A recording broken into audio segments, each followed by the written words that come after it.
بسم اللہ الرحمن الرحیم۔ ہمارے قبیلے میں ایک شخص کے جہاں بچہ پیدا ہوا تو انہوں نے اس کا نام قاسم رکھا۔ انصار کہنے لگے کہ ہم تمہیں ابو القاسم کہہ کر کبھی نہیں پکاریں گے اور ہم تمہاری آنکھ ٹھنڈی نہیں کریں گے۔ یہ سن کر وہ انصاری ان حضرت صلی اللہ علیہ وسلم کے پاس آیا اور عرض کیا، یا رسول اللہ صلی اللہ علیہ وسلم، میرے گھر ایک بچہ پیدا ہوا ہے، میں نے اس کا نام قاسم رکھا ہے۔ تو انصار کہتے ہیں، ہم تیری کنیت ابو القاسم نہیں پکاریں گے اور تیری آنکھ ٹھنڈی نہیں کریں گے۔ آپ صلی اللہ علیہ وسلم نے فرمایا، انصار نے ٹھیک کہا، میرے نام پر نام رکھو لیکن میری کنیت مت رکھو، کیونکہ قاسم میں ہوں۔ رسول اللہ صلی اللہ علیہ وسلم نے فرمایا، جس کے ساتھ اللہ تعالیٰ بھلائی چاہتا ہے اسے دین کی سمجھ دے دیتا ہے، اور دینے والا تو اللہ ہی ہے، میں تو صرف تقسیم کرنے والا ہوں، اور اپنے دشمنوں کے مقابلے میں یہ امت مسلمہ ہمیشہ غالب رہے گی تاکہ اللہ کا حکم قیامت آ جائے، اور اس وقت بھی وہ غالب ہی ہوں گے۔ رسول کریم صلی اللہ علیہ وسلم نے فرمایا، نہ میں تمہیں کوئی چیز دیتا ہوں نہ تم سے کسی چیز کو روکتا ہوں، میں تو صرف تقسیم کرنے والا ہوں، جہاں جہاں کا مجھے حکم ہوتا ہے بس وہیں رکھ دیتا ہوں۔ نبی کریم صلی اللہ علیہ وسلم سے میں نے سنا، آپ صلی اللہ علیہ وسلم فرما رہے تھے کہ کچھ لوگ اللہ تعالیٰ کے مال کو بے جا اڑاتے ہیں، انہیں قیامت کے دن آگ ملے گی۔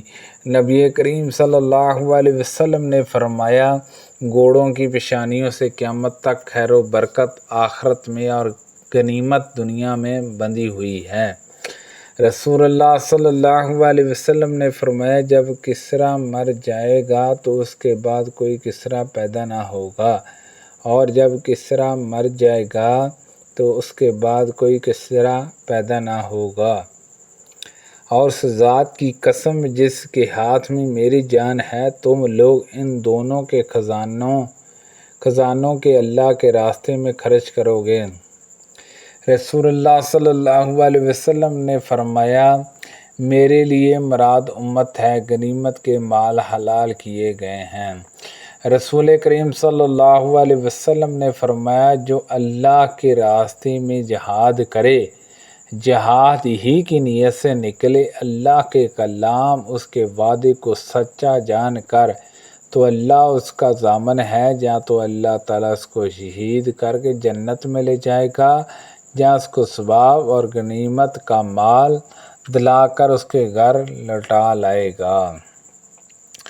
رسول کریم صلی اللہ علیہ وسلم نے فرمایا، بنی اسرائیل کے پیغمبروں میں سے ایک نبی یوشع علیہ السلام نے غزوہ کرنے کا ارادہ کیا تو اپنی قوم سے کہا، میرے ساتھ کوئی ایسا شخص جس نے ابھی نئی شادی کی ہو اور بیوی کے ساتھ رات بھی نہ گزاری ہو اور وہ رات گزارنا چاہتا ہو، اور وہ شخص جس نے گھر بنایا ہو اور ابھی اس کی چھت نہ پاڑ سکا ہو، اور وہ شخص جس نے حاملہ بکری یا حاملہ اونٹنیاں خریدی ہوں اور اسے ان کے بچے جننے کا انتظار ہو، تو ایسے لوگوں میں سے کوئی بھی ہمارے ساتھ جہاد میں نہ چلے۔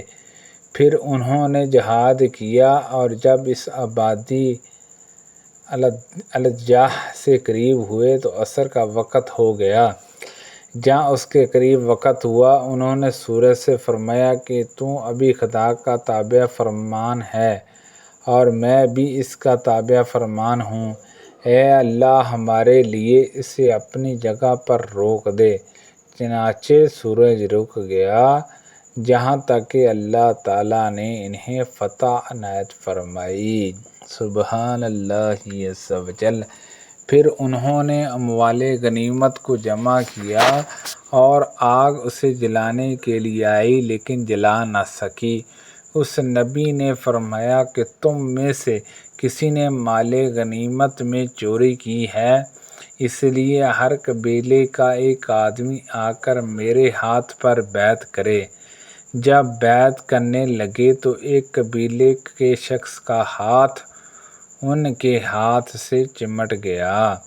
انہوں نے فرمایا کہ چوری تمہارے ہی قبیلے والوں نے کی ہے، اب تمہارے قبیلے کے سب لوگ آئیں اور بیعت کریں۔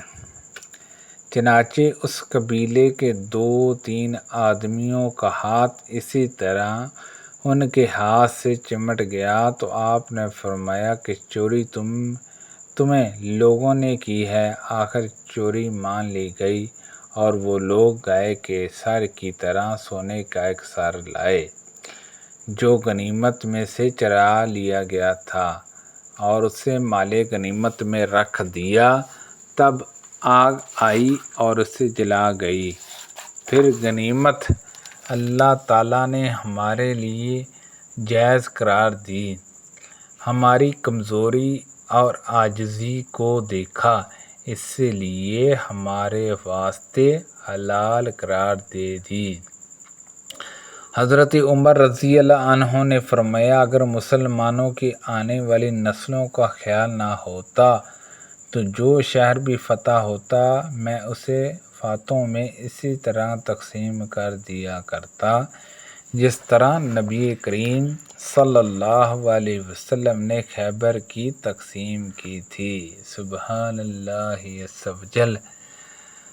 ہم سے ابو موسیٰ اشعری رضی اللہ عنہ نے بیان کیا کہ ایک اعرابی لاحق بن زمیرہ بحالی نے نبی کریم صلی اللہ علیہ وسلم سے پوچھا، ایک شخص ہے جو غنیمت حاصل کرنے کے لیے جہاد میں شریک ہوا، ایک شخص ہے جو اس لیے شرکت کرتا ہے کہ اس کی بہادری کے چرچے زبانوں پر آ جائیں، ایک شخص اس لیے لڑتا ہے کہ اس کی داغ بیٹھ جائے، تو ان سے اللہ کے راستے میں کون سا ہوگا؟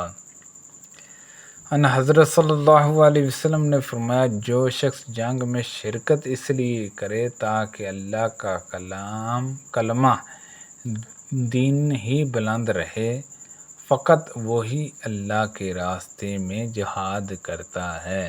سبحان اللہ عز و جل۔ اللہ پاک سے دعا ہے کہ اللہ پاک ان حدیثوں پر عمل کرنے کی توفیق عطا فرمائے۔